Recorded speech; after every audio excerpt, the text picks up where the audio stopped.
Over here. Scott, I am over here. Do you see me? Yes. Okay. We are on the show floor. It is time for Buzzwords with Tony.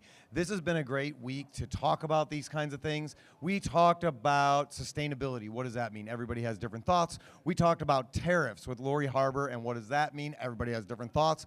Today, I chose the word diversity because that word means so many things to so many different people. Some people like the idea of diversity. Some people are scared by the idea of diversity. Scott and I just talked a little while ago about fear and kicking down fear and just walking through that. I get to stand here with my friend Hannah, who is a big fan of diversity in everything that you guys do. Tell us a little bit about Westminster and the culture there and how diversity plays into that. Yeah. So again, my name's Hannah Belmont. I work with Westminster Tool, and we're a small mold-making manufacturing company based in Connecticut. We're a team of 35 people, so for small businesses, I think that there's a lot of misconceptions of what diversity can mean for a small team. But part of my role in working with talent development and HR for my family's business is being able to make a company culture and an environment that's not only going to attract all different types of diversity in age, backgrounds, race, gender, all different industries. But for us, we have a reputation for being really young. So we're really proud of the diversity that we have at our own shop. But it's something that I'm trying to advocate for other people in the plastics industry, especially at trade shows like MD&M West. Yes. And I think so many times people think of diversity and they get locked into one thing, right? Whether that's gender or race, they just think that's what diversity is all about. And I look around this trade show and I think this is diversity at its best, right? Like if every booth here sold the exact same product and had the same color scheme, it would be the most boring, awful trade show ever. Right. But when you look around, you have different products, you have different brands, you have different colors, you have different people, you have different items, you have different industries. The diversity is what makes this show so special. Yeah. Would you agree? I look at diversity as being synonymous with innovation, Okay. that when you're working in manufacturing, you have to think of them as being related to the two. You can't innovate if you don't have diversity. Right. You can't have new ideas and new approaches if you have all of the people that look the same, think the same, come from the same backgrounds. So for us, one of the things that we try and attract to manufacturing in general is look for people that are different than your team and ask yourself, what value can they bring to the conversation? For us, one of the things that I'm most proud of is seeing at the trade shows in the last few years how many young people are walking around the show floor. So being able to see a difference just in the youth that's joining the plastics industry shows me that we're moving in the right direction. I was saying that the other day when we were out at the welcome reception, out in the beer garden, right? You look over the sea of people, and I'm sure you saw the same thing, right? When you came into this industry, you were coming in on your dad's footsteps. And everybody had the same look, right? It was like gray-haired white guys, if we're being honest. That's what the sea was, right? It was just, It was a sea of white. And when you look out at the landscape now, you don't see that as much. You see multiple colors and ages and everything, right? And it's so refreshing. And I think what's good about that is diversity works if we can have conversations together, right? Where I don't just like stick my feet in the ground and say, I'm right, you're wrong, too bad, deal with it, right? It's about being able to have a back and forth conversation and have, like we talked about yesterday with Jim and Jacob, active listening skills and growing together and learning from our differences, identifying differences, recognizing differences. Don't pretend they don't exist. But talk through it and grow as a human. And I think at Westminster, you guys have a culture built on that exact idea. Yeah. Talking about buzzwords, it's that buzzword, culture, right? For us, diversity isn't a goal, it's an outcome of good culture. We're not seeking diversity in our personnel. We're trying to create an environment that's going to make everybody feel comfortable and feel like they can flourish. And that starts homegrown. That starts at the facility floor. That starts in the office. That starts in your headquarters. It doesn't start in just your recruitment practices, but how you treat and how you respect your existing workforce. So I think that for small businesses especially, that's a really great starting point to start thinking about it. Absolutely. Everybody has a different way of looking at really everything, right? So when you're walking around this trade show floor and you have this product that you want to sell, every booth is going to give you a different idea and a different option and a different thought. You're going to have a diverse group of opinions and input coming your way, and then Yeah. you get to disseminate that Yeah. and figure out what works best for you, right? When you think of diversity, what do you think the next steps are for us to be able to keep becoming more and more diverse as an industry? Definitely step one is in your own facility, right? Companies, if they're not already thinking about their culture and how they make a welcoming, inclusive environment, you're already kind of late to the game. You're losing opportunities to recruit or to nurture and engage your existing workforce. So you're already too late to the game if you're just now thinking about culture. But that is a really great early step.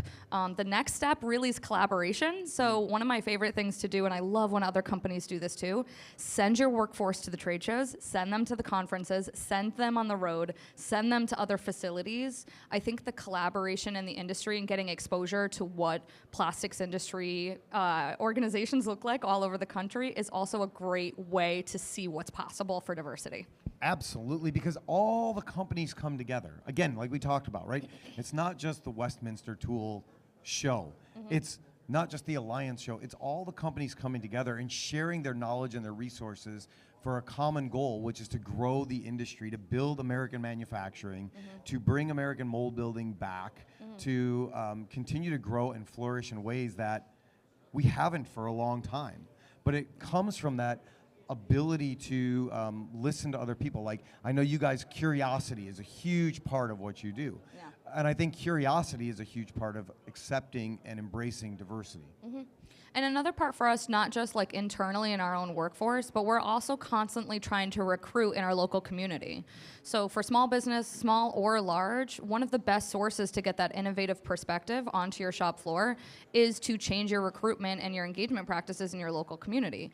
We engage with students all the way down to elementary school, trying to encourage them to understand and learn about the sustainability practices in plastics and why it's such a great, advantageous industry to pursue as a career, starting with 10-year-olds, speaking to the parents. So there's so many opportunities out there to start that conversation young and really kind of encourage the next generation. No, I love that. I think that, as we've said, that idea of diversity, it scares people sometimes, right? And some people, they get all tight and tense about it, and they don't want to talk about it because it can be an offensive word, depending on what your mindset is, right? Which way you lean, right? And it's been politicized so much that you have to be careful what you say, because you don't want to, quote unquote, offend anybody. Yeah.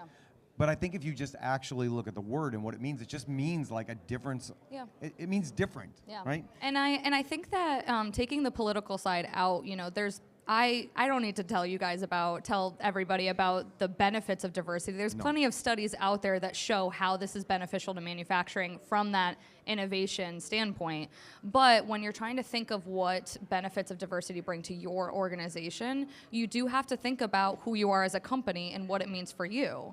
So if, there are limitations to how you can hire, or if there's limitations to how you can grow, or you're not yet making those relationships in the community. These are really great places to start. That's gonna take some of that fear away. But I can't say enough about how there's so much research out there that says that not only is diversity necessary to grow, but we as an industry are already facing labor shortages and a lot of challenges with our supply chain and some businesses with growth. How we recruit and engage people to bring them into our industry is a really great benefit for that. Along with that, when you see, like we talked about, the sea of people, what has your experience been personally? Because let's be honest, you don't fit the quote-unquote mold of what mold-making companies were, right? So how has your experience been? Have you been welcomed into the community of mold builders? Have you been affected by that idea of diversity, of change, of something that's different? What's your experience been, and what would you tell people that are afraid that they won't be welcomed into the space? I can't, say enough how inspired I've been from the mold making community, especially how niche it is and how transparent and open it is from a sharing standpoint. I've worked for other manufacturing industries outside of plastics that aren't as, open to the sharing of ideas and helping in the collaboration. So I think that the plastics industry, fortunately, already kind of has that foundation of collaboration. You see it on the trade show floor. Suppliers and vendors are willing to collaborate with their customers, their competitors, and their vendors to share ideas. I think that sets a really good tone for diversity. For anybody who maybe looks at the plastics industry, and we have a long way to go, so unfortunately this is still true, but if you are somebody that you don't see yourself represented in the plastics industry, I really want to try and, open up the arms and say, hey, this is what the industry is like. We are ready to welcome you. And even if you don't see somebody represented in yourself yet, that's a great opportunity for you to set the tone for the next person. That's an open door, right? So I'm going to say this. We want you. Here, open your arm. We want you. We want to welcome you into the space. If you are looking around and you don't feel like you are represented, it's just because you're not represented yet. We are saying, come, join us, follow us, go on this journey of manufacturing with us today. We want new ideas. We want new people. We want new perspectives. It is the way that we innovate. It is the way that we grow. It is the way that we get better. It is the way that American manufacturing will continue to grow because of ideas like yours. So Hannah, thank you for you and Westminster and your dad and the passion that your whole family has had for changing the industry and thinking about hiring for the person and not the skill and bringing diversity to life. I appreciate you. Thank you, my friend. Thank you so much for inviting me. Now we're going to take a quick break. We will be back soon with more News and Brews.